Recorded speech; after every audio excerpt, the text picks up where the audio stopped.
Hello मेरे प्यारे प्यारे बच्चों की प्यारी प्यारी मम्मियों एंड नॉट टू मिस प्यारे प्यारे पापास। तो आज दिल्ली वाली नानी एक चिल्ड्रंस पार्क में आई है, पर अफसोस की बात है कि हम बच्चे ही नहीं हैं अभी। I really wanted to meet some children, talk to them. Although I brought my mask along, तो मैं मास्क लगा के ही बात करती, पूरी प्रिकॉशन लेके, पर मेरा बड़ा मन कर रहा था बच्चों से बातें करने का। एनीवेज़, हम वीडियो के थ्रू तो बातें करते ही रहते हैं, मिलते रहते हैं। तो आज मैं आपको एक ऐसी कहानी सुनाऊंगी जिसका मॉरल है लालच बुरी बला। तो एक सेठ होता था, ऐसे ही किसी बढ़िया से घर में रहता था, जैसे यहाँ आसपास घर बने हुए हैं, और बहुत अमीर था। तो उसको ना अपने सोना गिनने का बड़ा शौक़ था। तो उसने सोने के कॉइन्स ले लेके ना 99.9% वाले जो कॉइन्स आते हैं ना गोल्ड के, वो ले लेके बैंक से इकट्ठे करे हुए थे खूब सारे, और एक उसने पूरे मटके में भर लिए, पूरा मटका भारी कर लिया। उसमें ऑलमोस्ट 1000 कॉइन्स भर लिए उसने। अब जब 1000 कॉइन्स भर लिए तो यस, वो बड़ा खुश हो गया।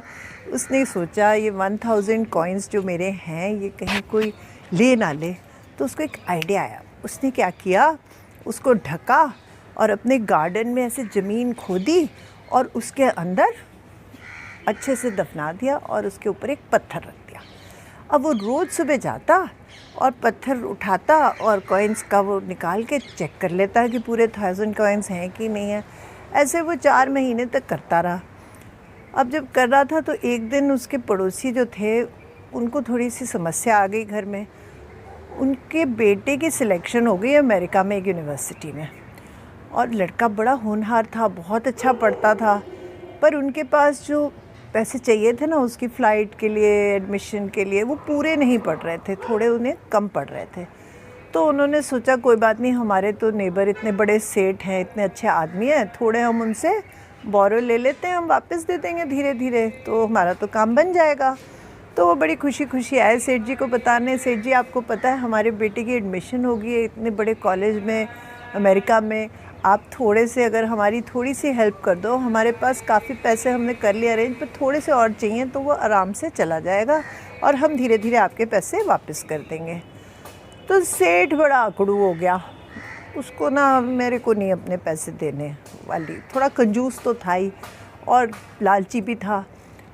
उसने उनको बड़े गंदे तरीके से भगा दिया कि तुम्हें पढ़ाना है अपने बेटे को, अमेरिका पढ़ाओ, इंडिया पढ़ाओ, गांव में पढ़ाओ, मुझे क्या लेना देना तुम्हारे बेटे से, मैं क्यों दूँ पैसे, तुम्हें पता था उसको बाहर भेजना तो पहले से पैसे जमा करते, मेरे पास क्या करने आए हो, मैं नहीं दे सकता तुम्हें पैसे।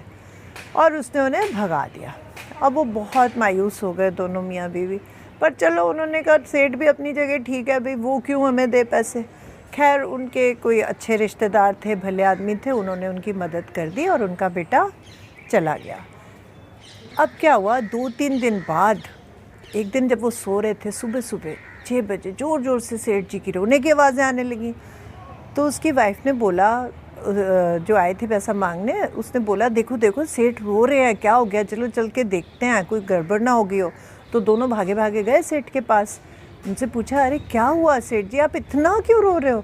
तो सेठ ने कहा मैं तो लुट गया, मैं तो लुट गया। उन्होंने कहा कैसे लुट गए। कहते देखो रात में कोई चोर आया, उसने मेरे घड़े से सारे सोने के सिक्के निकाल लिए और उसके बदले में पत्थर भर के रख दिए हैं, और मैं तो रोज़ सुबह गिनता था, एक भी मेरा 4 महीने से रुपया घुमा नहीं, और ये सारे के सारे कॉइन्स लेके चला गया। सोने के कॉइन्स थे और बहुत कीमती थे, और वो रोने लग गया।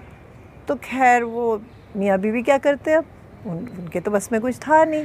तो उन्होंने सेठ को बोला देखो सेठ शांत हो जाओ, 4 महीने से आप पैसों को तो सिर्फ गिन ही रहे हो ना, रोज़ सुबह उठते हो, हज़ार कॉइन गिन लेते हो, वापस रख देते हो, उनकी आपको ऐसे तो कोई ज़रूरत नहीं पड़ी।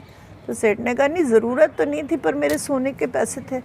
तो उन्होंने कहा इसमें भी 1000 पत्थर भर गया आपका चोर, आप रोज़ सुबह उठ के इनको 1000 को गिन लो, इनको सोचो यही कॉइन और वापस रख दो, आपका तो वही काम रहेगा, आपने उठना है, गिनना और वापस रख देना। अब वहाँ पे कॉइन गिनो या पत्थर गिनो, फ़र्क क्या पड़ता है, क्योंकि आप उनसे कुछ करने तो वाले नहीं, कोई भला तो किसी का करने नहीं वाले। और सेठ उनको देखने लगा कि ये क्या बोल रहे। फिर सेठ को समझ में आया कि बात तो वो बिल्कुल सही कह रहे हैं, क्योंकि पैसा और सोना किस लिए होता है, कोई ना कोई इस्तेमाल अच्छा करना चाहिए ना जब आपके पास धन हो। और स्पेशली अगर किसी की पढ़ाई में आप मदद कर सकते थे तो आपको कर देनी चाहिए थी। तो सेठ को बहुत गिलानी हुई, बहुत उसको अफसोस हुआ कि मैंने ऐसा क्यों किया। शायद इसी का मुझे परिणाम मिला है कि भगवान ने सारे के सारे ही मेरे कॉइन्स छीन लिए। फिर सेठ ने उसके बाद से अपना लालच कम कर दिया और अपने पैसों का सही इस्तेमाल करने लग गया। उनको भर भर के रखता नहीं था, कुछ ना कुछ अच्छा करता था, कुछ लेता था, कुछ देता था और खुशी खुशी जीवन व्यतीत करने लगा। इसलिए बच्चों, हमें जमा भी करना चाहिए। मैं ये नहीं कहती सेविंग्स नहीं करनी चाहिए, हमें ज़रूर बचाने चाहिए पैसे, बट कुछ परसेंटेज बचानी चाहिए, कुछ परसेंटेज हमें अच्छे कामों में लगानी चाहिए, कुछ परसेंटेज हमें घर में देनी चाहिए और कुछ परसेंटेज हमें अपने आप पे भी खर्चनी चाहिए, है ना। तो हमें हमेशा पैसों का सही इस्तेमाल करना सीखना चाहिए और हमें लालच कभी भी किसी चीज़ का नहीं करना चाहिए। तो आपको ये कहानी कैसी लगी? अगर अच्छी लगी हो तो कमेंट सेक्शन में मुझे ज़रूर लिख के बताना। मैं आपके कमेंट्स का इंतज़ार करती रहती हूँ। And I love you all. And if you have not subscribe to my channel, please जल्दी से सब्सक्राइब कर लो, बेल आइकॉन दबा दो, सो दैट जब नानी दूसरी अच्छी सी कोई कहानी आपको लेके आए आपको सुनाने के लिए, तो आपको फट से पता चल जाए और आप फर्स्ट हो सुनने में उस कहानी को। Okay, so love you all, take care, bye bye.